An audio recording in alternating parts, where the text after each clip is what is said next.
2020년 11월 26일 논리적 사고와 합리적 비판 제 11주차 강의를 시작하도록 하겠습니다. 먼저 지난주 워크숍부터 팀 과제를 시행하고 있습니다. 팀 과제는 팀 구성원들의 긴밀한 소통과 집단적인 사고의 과정을 통해 팀원 개개인의 능력을 합한 역량을 능가하는 지혜와 역량을 가지도록 하는 데 목적이 있습니다. 이것은 1 플러스 1 플러스 1 플러스 1이 4가 아닌 더 큰 역량을 보인다는 이른바 시너지 효과를 기대하는 것입니다. 팀 과제는 팀원들의 분업 및 소통 능력, 문제 해결 능력을 향상시켜 조직의 효율을 높이려는 교수 학습 기법입니다. 따라서 팀 과제에서 중요한 것은 팀 구성원 모두가 주어진 과제에 대한 명확한 이해와 방향을 공유하는 것이라고 말할 수 있습니다. 지난달 SBS 뉴스에서는 지구보다 더 나은 환경을 갖춘 외계 행성이 24곳이나 확인되었다고 보도하였습니다. 이러한 조건의 행성에 비하면 지구는 인간이 살아갈 최상의 행성이 아니라고 하였습니다. 인류가 살아가기 위한 더 좋은 환경은 행성이 지금의 지구보다 조금 더 크고 온도와 습도도 약간 더 높으며 또 태양보다 수명이 긴 별을 더 천천히 돈다면 가장 이상적이라고 하였습니다. 그리고 이러한 행성은 우주 안에 얼마든지 있을 수 있는데 과학자들이 지금까지 발견한 약 4,500개의 외계 행성 중에서 그나마 잠재력을 갖춘 24개를 추려냈다는 것이었습니다. 저는 이 뉴스를 보고 허블 망원경을 떠올렸습니다. 그러나 이러한 외계 행성을 발견한 우주 망원경은 허블 망원경이 아니라 케플러 망원경이었습니다. 케플러 망원경은 발사 초기부터 외계 행성의 발견을 목적으로 제작되었으며 지금까지 4천여 개의 외계 행성을 발견하였고 현재는 수명이 다하여 2018년부터 테스 우주 망원경이 그 역할을 대신하고 있습니다. 이처럼 모두가 주목하는 허블 망원경이지만 우주의 모든 별들을 관측할 수는 없는 것입니다. 팀 구성원 한 명 한 명이 모두가 허블 망원경일 수는 없지만 테스와 같이 자기 역할로 팀의 역량을 더욱 크게 할 것을 기대합니다. 서로에 대한 어색함과 초기 팀원들과의 소통에 어려움이 있겠지만 잘 이겨내고 서로를 격려하며 좋은 결과를 계속 생성해 내 가기를 기대하며 또 여러분을 응원합니다.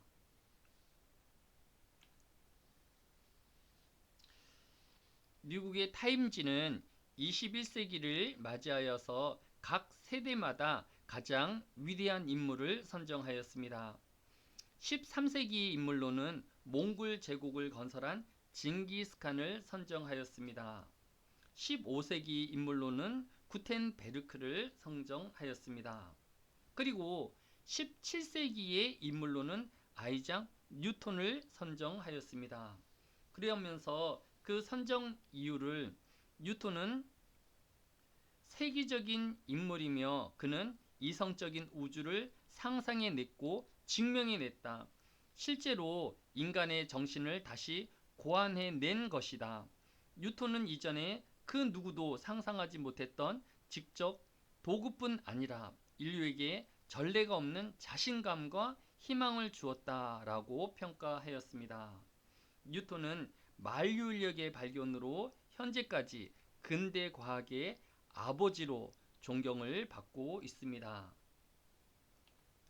그런데 이처럼 최고의 지성인이며 합리성을 갖고 있는 근대 과학의 아버지인 뉴턴을 오래도록 연구한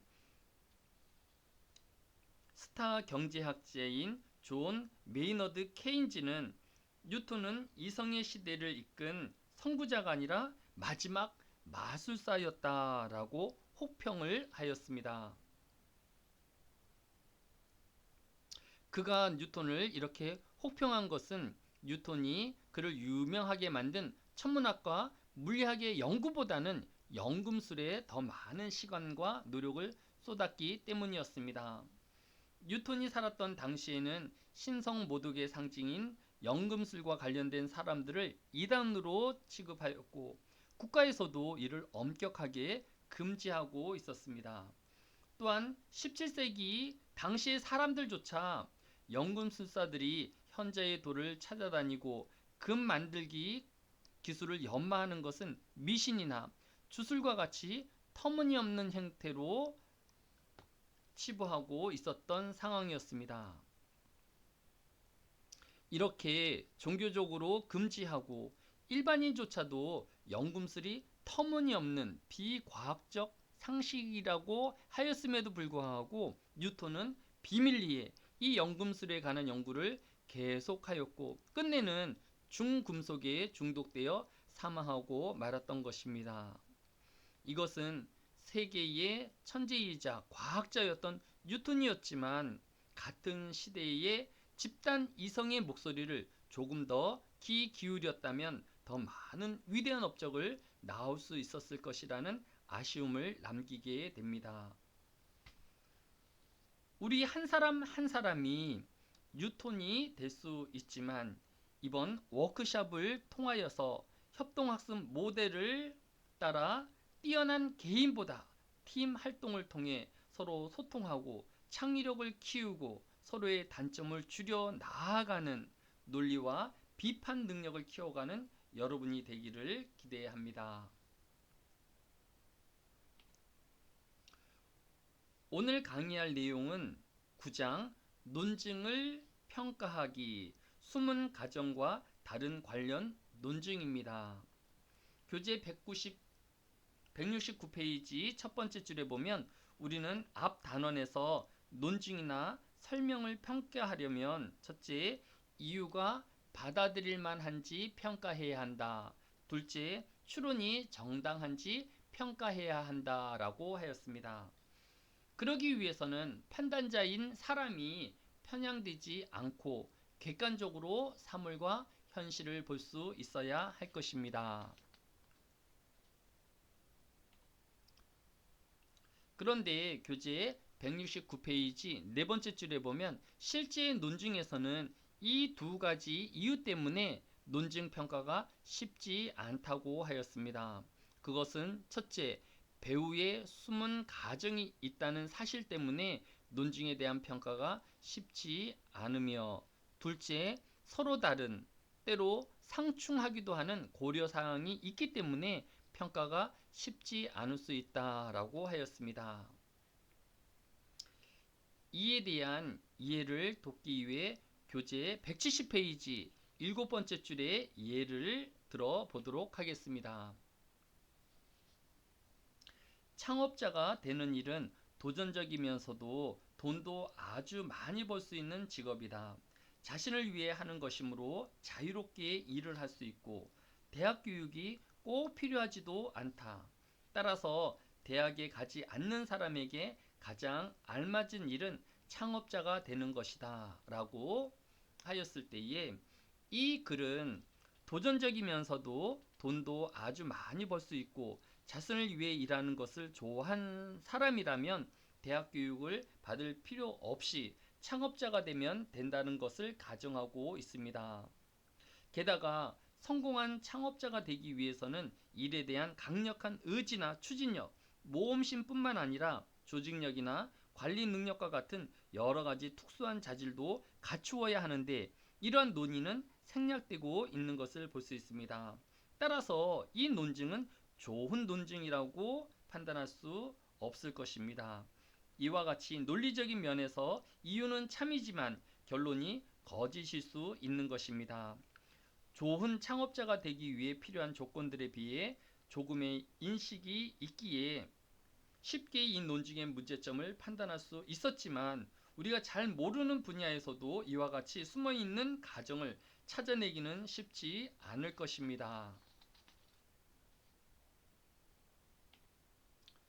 따라서 교재 170페이지 밑에서 첫 번째 줄에 있는 것처럼 논증이나 설명에 부과시켜야 할 가정에는 다음과 같은 것이 있음을 알아야 할 것입니다. A. 맥락에서 할 만한 가정이거나 B. 드러나 있는 주장을 의미 있게 해줄 수 있는 가정이거나 C. 참일 경우 또는 추론을 강하게 해주는데 꼭 필요한 가정. 우리는 논증이나 설명에서 혹시 이러한 가정들이 생략되어 있지는 않은지 꼼꼼하게 살펴보아야 하는 것입니다.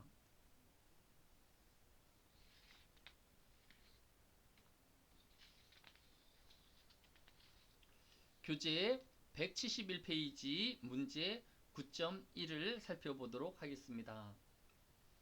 지구온난화가 실제로 진행되고 있다면 북극과 남극의 빙하가 아주 빠른 속도로 녹고 있어야 할 것이다.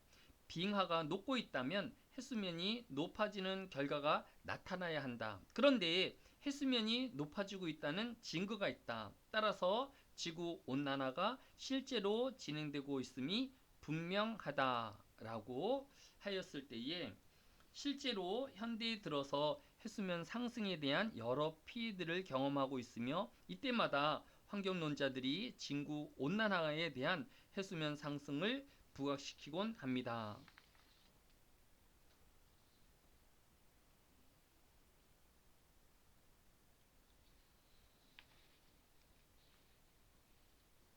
이 논증의 문제는 해수면의 상승이 지구 온난화만의 유일한 이유가 되지 않는다는 것입니다. 그럼에도 이 논증은 마치 해수면 상승에 대한 유일하고 가능한 설명이 극지방의 빙하가 높기 때문이라고 이미 가정하고 있는 것이 문제인 것입니다. 과학자들의 해수면에 대한 연구를 진행한 결과 첫째, 얼음 빙하나 남극 대륙의 얼음 등 육상의 얼음이 녹아서 바다로 흘러드는 것이기 때문에 물에 떠있는 빙상은 해수면 상승에 기여하지 않는다라는 것입니다. 둘째, 해수면이 높아지는 이유는 수온 상승으로 바닷물의 부피가 증가하기 때문에 수면이 높아지는 것이라고 설명하고 있습니다. 따라서 이번 논증처럼 맥락 안에 숨어있는 가정을 드러내고 이를 따져보아야 올바르게 논증을 평가할 수 있는 것입니다.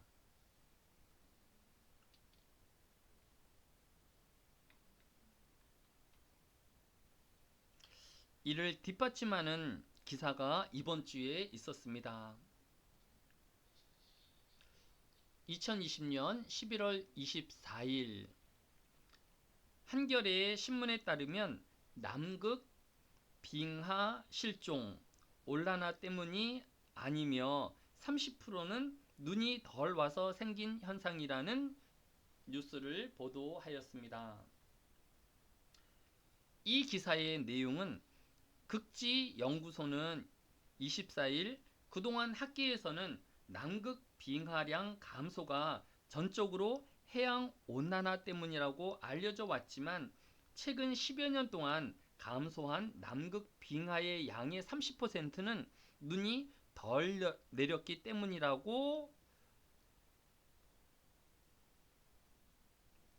발표하였습니다. 극지연구소의 김병훈 연구원과 서울대 서기원 교수는 미국 텍사스대 연구팀과 함께 밝혀낸 연구 성과물로 과학저널 사이언티픽 리포츠에 실렸던 내용입니다. 따라서 우리는 논증을 평가할 때에 첫째, 배후에 숨은 가정이 있는지 또는 서로 다른 때로 상충하기도 하는 고려사항이 있는지를 꼭 살펴보아야 하는 것입니다.